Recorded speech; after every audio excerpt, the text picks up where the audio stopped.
My name is Amelia, and I'm 33 years old. I'm a stay-at-home mom. I've been married to Dylan for 6 years, and we have a 5-year-old daughter named Ruby. Since we got married, we've been living with my in-laws, Aaron and Scarlett.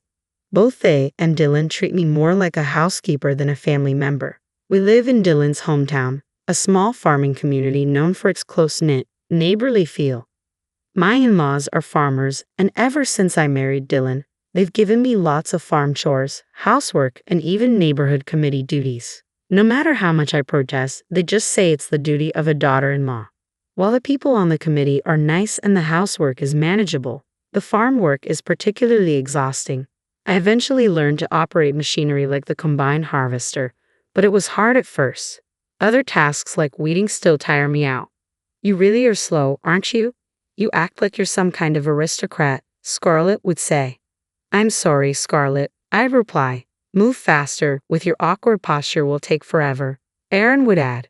"I'm sorry, Aaron." Every day was filled with apologies to Aaron and Scarlett, whose words were cutting. Occasionally, they'd call me harsh names like stupid and inept, leaving me feeling emotionally and physically drained. One day, I asked Dylan, "Hey, could you please talk to Scarlett and the others? My body can't handle this." Dylan responded with an annoyed smile, "Come on, my parents are getting older. Help them out, we're family." That was his dismissive answer. But then his expression turned stern. "What else are you good for except the chores my mom asks you to do? You're in no position to complain." I couldn't respond to his cold gaze and words, managing only a forced smile and saying, "All right, I'll do my best."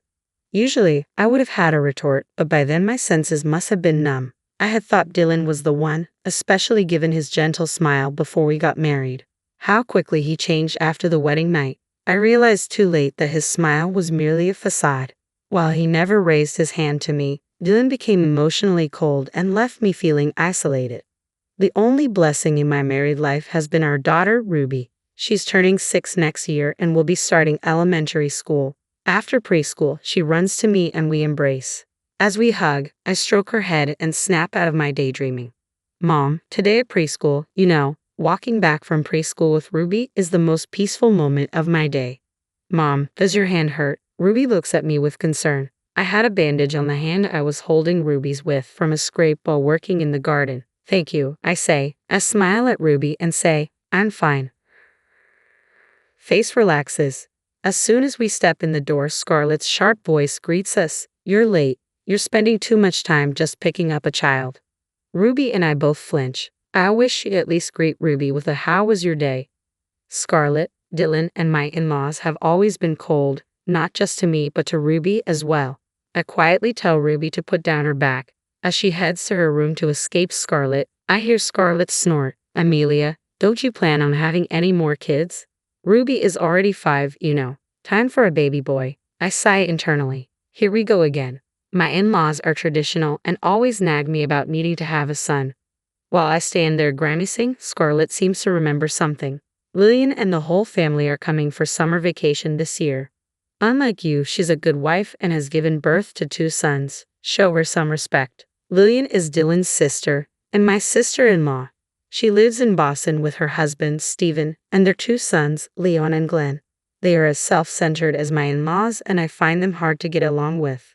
Leon and Glenn are no better. Their lack of manners is apparent. It's rare for Lillian to visit except for Christmas, so it's odd she's coming for the summer. The mere thought of the upcoming vacation gives me a headache, especially considering the friction between Ruby and Lillian's boys. Stephen's a decent guy though, so that's a relief. "Fine, I'll prepare their bedding," I say, heading upstairs. Scarlett calls out after me, "Why not ask Lillian for some tips on how to give birth to a boy?" My head heats up at her insensitive comment, and I feel dizzy. I turn back and see Scarlett's unsettling smile. Ignoring her, I go to my room and unlock my phone. The truth is, I have another source of comfort. Messaging with my first cousin, Naya, who's like a sister to me. She's also a housewife and lives in Boston. We vent to each other about our families. We can't chat long because we both live with our in-laws, but these small exchanges are one of my stress relievers. I open WhatsApp to tell her about what just happened with Scarlett, but stop. There's already a new message from Naya. Reading it, I'm shocked. About a month later, Lillian comes to visit for the summer vacation. bringing only her sons, Leon and Glenn. Scarlett tilts her head, puzzled by Lillian's actions. Hey, where's Steven? She asks. He got caught up with some work. Lillian responds. That's a bummer. Well, make sure you all relax and recharge, Scarlett says. I nodded in agreement. Let's play with water in the yard. Leon and Glenn tossed their bags by the door and dashed outside. Peering out, I saw them turn the garden hose on full blast, splashing water all over the yard. If they keep spraying water like that, it's going to be tough cleaning the walls, and Aaron's cherished potted plants were nearby too. Unperturbed, Leon and Glenn happily splashed water and mud at each other. Wondering where Ruby was, I glanced around and saw her watching Leon and Glenn's antics from an upstairs room. I'm tired. Housekeeper, where's the food and coffee? You're as slow as ever, Lillian said, sprawling on the sofa after tossing her bag in the living room and cranking up the air conditioner. I silently poured coffee into a cup and set it down with a clatter in front of Lillian. A bit of coffee sloshed out of the hastily placed cup. The room fell silent, perhaps shocked by this uncharacteristic move. Excuse me, do you even know your place? Lillian glared at me, visibly angry. Dylan, who was nearby, looked surprised, and my mother-in-law was also visibly angry. The old me would have apologized immediately, but today was different. Looking down at the seated Lillian, I finally spoke. Small world, isn't it? Your affairs with my first cousin's husband. You're done. Caught off guard by my sudden words, my mother-in-law and Dylan tilted their heads in confusion, but Lillian was visibly shaken, her eyes wide and her face pale. To explain, let's rewind to the day I found out Lillian was going on a summer vacation. I was about to vent to my friend Naya via text when I received a shocking message. I'm getting a divorce. Concerned, I immediately texted back, asking if she was okay. I found out my husband is cheating on me. I'm tired and considering divorce, Naya replied. I could sense a myriad of emotions from her concise message. Can we talk tonight? She texted, and I agreed. That evening, after making sure the family was asleep, I quietly slipped out of the in-laws' house. I'd unlocked a small shed within the grounds, thinking it would be a good place to talk privately. It was a bit dusty, but that was the least of my concerns. Making calls inside the main house would just cause a ruckus and, worst case, my phone could get confiscated. I texted Naya that I was ready and received a call from her shortly after. Hello. Naya's voice sounded nasal and muffled, likely because she had been crying. Are you okay? I asked. I had heard that Naya was going through a tough time, but I never imagined it would end in divorce due to cheating. As I pondered this, Naya started to speak more calmly. She said there had been signs of cheating, but like me, her self-esteem had been eroded by her husband John and her in-laws to the point that she couldn't say anything.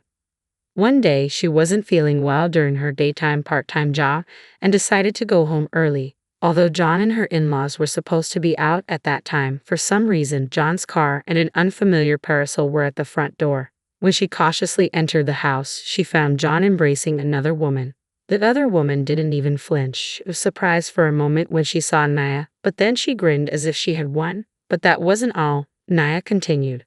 Apparently, John's affair partner was my sister-in-law, Lillian. I thought her face looked familiar. When I heard her name from John, I realized she was someone I saw at your wedding, Amelia. At this revelation, I was speechless. I heard that John was pretty infatuated with Lillian and was talking about remarrying her after divorcing Naya.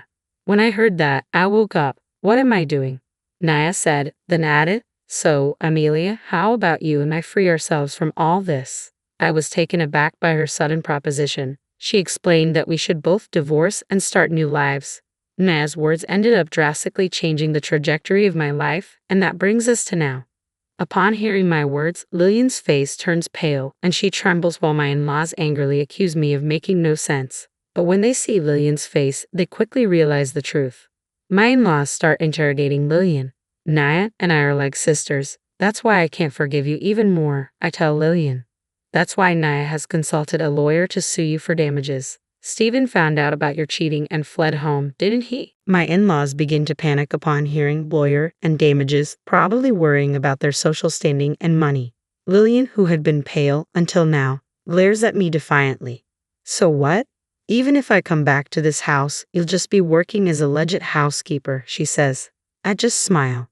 That's not possible. I'm divorcing Dylan too, I say and pull out the divorce papers with my signature on them. Dylan, who had been watching all this like it was someone else's problem, suddenly starts frantically switching his gaze between the divorce papers and me.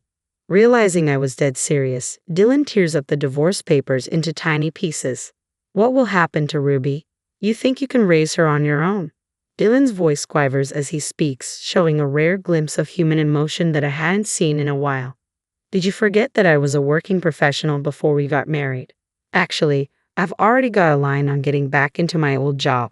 Hearing me speak assertively, Dylan looks like a fish out of water, opening and closing his mouth in disbelief. Behind him, Lillian is getting an earful from my mother-in-law while she rambles incoherently. The sounds of Leon and Glenn laughing as they play in the muddy yard fill the air. I pull out a spare set of divorce papers I had prepared for just such a moment. I've also decided to file a claim for damages against you, Dylan and Scarlett. My lawyer will be in touch, so please direct all future communication to them. Dylan stands there in a stupor, as if drained of all life. Naya had already consulted with a lawyer she knew and introduced me to them. I paid the initial fee for my savings from when I was single and agreed to pay the rest from the settlement money.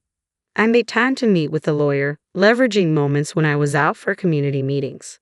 The recordings I had of my mother-in-law and Dylan's verbal abuse, along with a detailed diary of what had happened, worked in my favor.